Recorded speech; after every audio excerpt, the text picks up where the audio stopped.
Hi, welcome back to a brand new video of the Targeted Individual Program, Targeted Individual Experience. I wanted to do this video first before I upload the videos that I did coming home tonight, showing again how the New York Predator Department and its criminal cult members engaging in psychological harassment and so forth. All right, and so I didn't want to upload those videos first because I wanted to explain what it is that they've done. So I came into the apartment, and immediately as I closed the door, my phone rang. All right, so my phone is ringing. My sister says, she calls up my name and she goes, "Oh, I saw that you called me.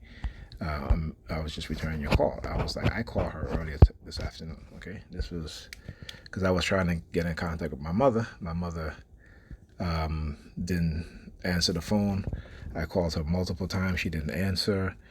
But as soon as I called Alda in the afternoon, so I was calling her since morning, didn't answer at all. As soon as I called Alda in the afternoon, it's probably around, I want to say maybe minutes to 5, after 5, something like that. And so she calls me immediately. So I didn't answer, because I already know what's going on. The use of radio wave microwave frequency to hijack my mother's consciousness to call me. So the entire day she's been ignoring me, and today's her birthday, right? So if my number showed up, she's gonna answer, right? But anyhow, so she didn't answer. So when she called me out, I said, I'll call her back, right? And then she called me back again, okay? But anyhow, so I called my sister because before she, during that time in the morning, I called my sister to see, where my mother was at, where she was at. My sister didn't answer the phone either, but she returns my call as soon as I walk in the house. And on top of that, as soon as I turn the corner, my grandnephew, her grandson, is standing in the hallway naked. And right, he's standing in the hallway naked, right? So I told him, I said, "Hey, don't stand in the hallway naked. Go put some clothes on." So she goes, "What's wrong with that? He's a child." I was like, "Really?" I said, "So how is it that he's doing that now? He's never done that before. Usually she bathes him, she takes him into the bedroom, put clothes on him. But tonight she lets him stand up in the hallway as she's calling me." So I want you to understand how they use radio wave microwave frequency to hijack people's consciousness to do these things in order to threaten me into silence and to not upload my videos. My video's still going to be uploaded anyway. I know what it is that they do so well. I can break down everything that they do because they've done it in the past. They've tried to engage in certain things, certain narratives, and I can tell them I will confront anything that they say, particularly if it's negative. I'm going to confront them on it. Okay, so I want to show you guys. This is the website psychologicalharassment.com. It talks about cursive persuasion programming, and if you go to the right side of the page, you will see what is called psychological manipulation, degrading themes. Okay, so degrading themes. Degrading themes by themselves can have a shocking value and have a lasting effect. It will probably stay in your memory and thoughts for a long time. The way they are used is usually to threaten or humiliate a person, and in many cases for both reasons. Okay, so one of the degrading theme that they use also with the indirect threat. Okay, insinuations, right? Let me do this. Shock, prep, and smokescreen. Red comments or discussion about sexuality, for example, will occur that can also have a shocking value by themselves. Let me switch the orientation here. Okay, so yeah, all right. So zoom out a little bit here. All right, weird comments or discussion about sexuality, for example, will occur that can also have a shocking value by themselves. It's also used as a prep or smokescreen for what is to come or for what follows. Right? Insinuations that you belong to or are part of a selective group will be made. Ambiguous comments are usually used also, and ambiguities are usually used to induce doubt and uncertainty. Indirect threat. A threat will be made towards that selective group, which is an indirect threat towards you. Since you have been led to believe that the people making these insinuations think you are a part of a group, of this group, it's a threat aimed at you.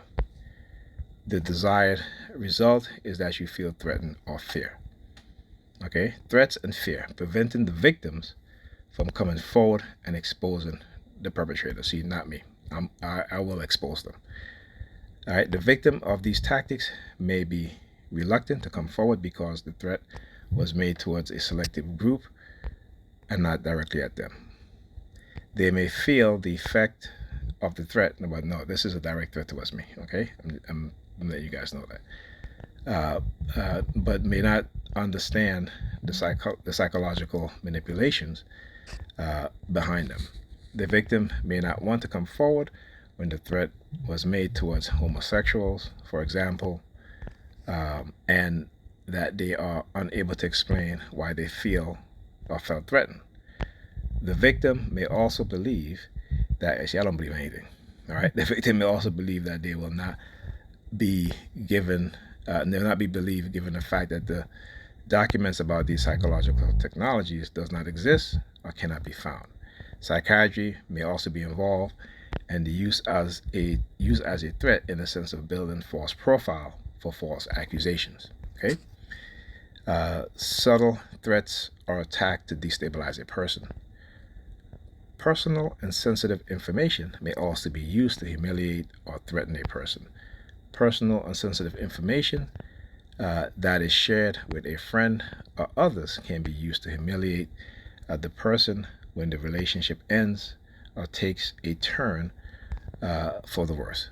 People can also feel vulnerable when they believe that some of their personal and sensitive information may be shared with others.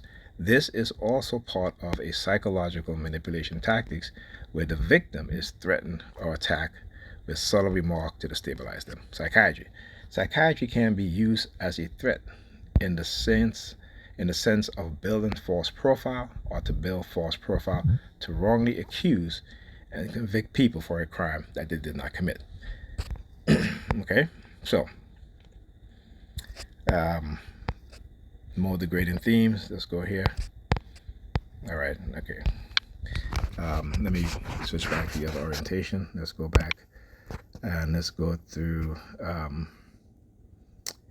psychological manipulation. All right. Let's see here. Here, the pedophilia weapon. Okay. All right. So, degrading themes. The pedophilia weapon. Pedophilia is one of the most hated things in our society, and because of this, it can be used as a weapon. First of all, pedophilia is not one of the most hated things in this society. When you look at America, you have 36 states or something like that, 37 states that allow for adults to marry children with their parent consent, of course, right? And when you consider that there are over 250,000 child marriages in the United States, right? How could it be the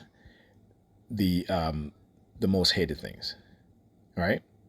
When you look at the elites, they engage in pedophilia. When you look at the Predator Police Department in America and police officers, they engage in pedophilia. All right? Now, I agree it is a disgusting thing and it should not happen. But to make it seem as if this is somehow the most hated thing in America, that's a lie. Because we see the religious right.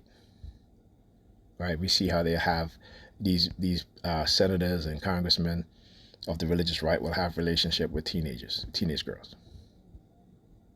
All right, so how is it the most hated thing? When their Bible tells them that when a child reaches the age of her period, that she becomes a woman, and that's what they believe, and that's the truth. Okay, so let's be honest here. Okay, and I talked about the cop in Florida who, essayed over 300 children that he had access to. right? Again, look at New York Predator Department. There are thousands of officers have been caught with having relationship with underage girls, right? Teenage girls. Okay, come on now. And and they're still they they may leave the force, but they're still getting their pension. All right, so let's be honest here.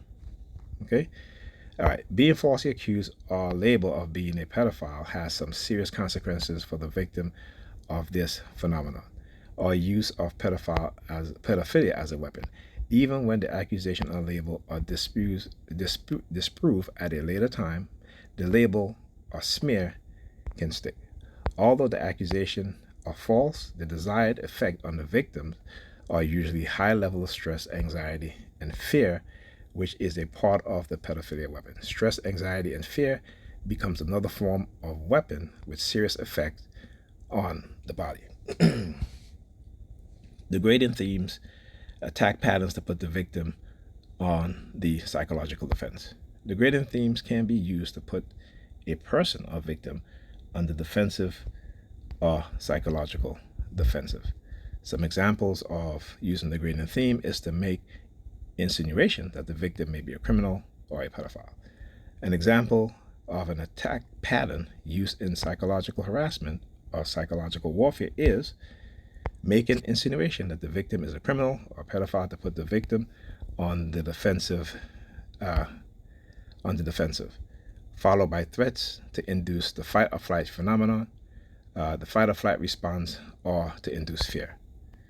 All right, psychological construction barriers, restriction, and the catch-22s. All right, psychological constructions are when a condition is built into a person's psychology.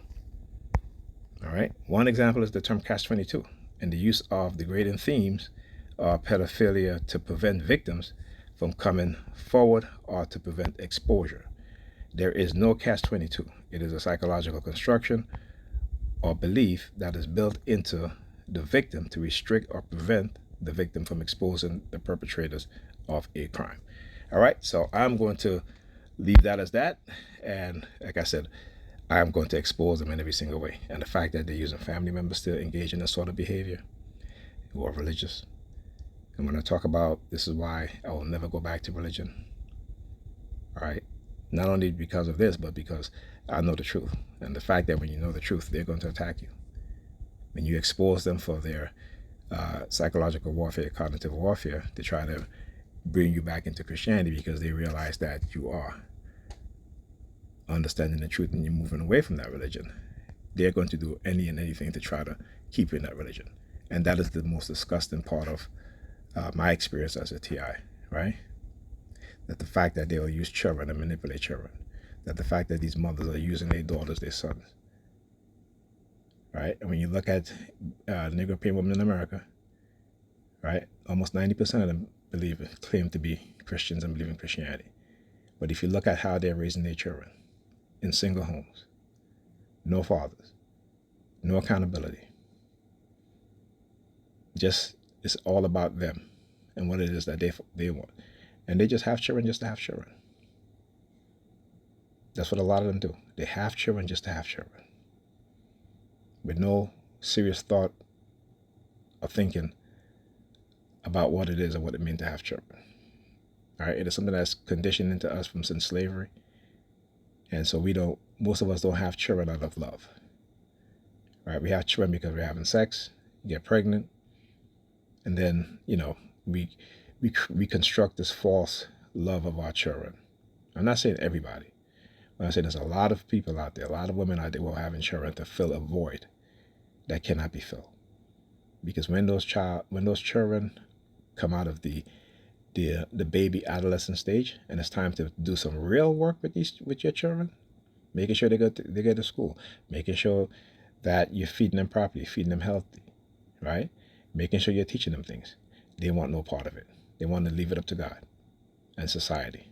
And as Black people, when we do that, our children will always fail. All right? Anyhow, talk to you guys in the next video.